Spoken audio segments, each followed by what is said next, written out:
আছে না, গুড় গুড় দেখলে পিঁপড়া দ্রুত আসে। এখন গুড়ের দিকে যেভাবে পিঁপড়া আসে, এখন বর্তমানের মুসলমান আলেমদের দিকে ওইভাবে তেড়ে আসে, মারার জন্য, গালি দেওয়ার জন্য, অপমান করার জন্য, অপদস্থ করার জন্য।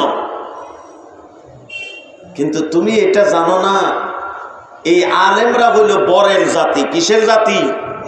বরের উসিলায় সবাই খায়, আলেমদের উসিলায় সকলে খায়, কিন্তু আলেমদেরকে মনে রাখে।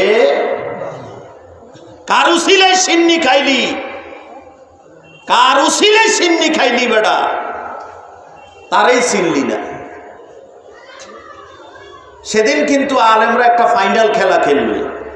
কি খেলা? এখন তো কয় খেলা খেলবে, আর দূর, এটা কি খেলা? আমরা তো 24 ঘন্টা খেলতে আছি। ফজরের ওয়াক্তে, তাহাজ্জুদের ওয়াক্তে আমরা খেলি, আমরা সব সময় জমিনে আছি, আমরা সব সময় খেলি। তবে ফাইনাল একটা খেলা হবে। কি খেলা? ফাইনাল খেলা। আল্লাহ নিজেই কোরআনুল কারীমে একটা ফাইনাল খেলার একটা কথা বলে দিয়েছেন। সালামুন কাওলান মির রাব্বির রহিম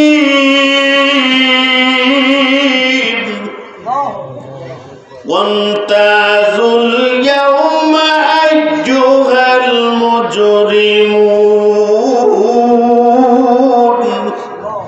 আল্লাহ একটা ফাইনাল খেলা করলেন, দুই দল। কয় দল? দুই দল। কি স্বাগত, কি শুভেচ্ছা, অভিনন্দন, ওয়েলকাম। আসো আমার নেককারেরা, তোমাদের উপরে শান্তি বর্ষিত হোক, রবের পক্ষ থেকে শান্তি ঘোষণা হবে। এরপরে আরেকটা ঘোষণা দিবে, রৈত্যার ভুয়া সত্যা। ইসলাম মোল্লা মৌলবী মাদ্রাসা দেখলে যে তোমার অ্যালার্জি আসলো, আমি আল্লাহ তো জানি। এই অ্যালার্জিওয়ালা লোকগুলা আলাদা হয়ে যাও। কি হয়ে যাও? হে অপরাধীরা, তোমরা আলাদা হয়ে যাও। আমার নেককারদের সাথে তোদের কোনো জায়গা নাই, তোদের জায়গা হবে জাহান্নাম। বলেন নাউজুবিল্লাহ। এখন অ্যালার্জি বেড়ে গেছে জায়গা জায়গায়, জায়গায় অ্যালার্জি বেড়ে গেছে। বুক ফুলিয়ে কথা কয় হুজুরদের সাথে।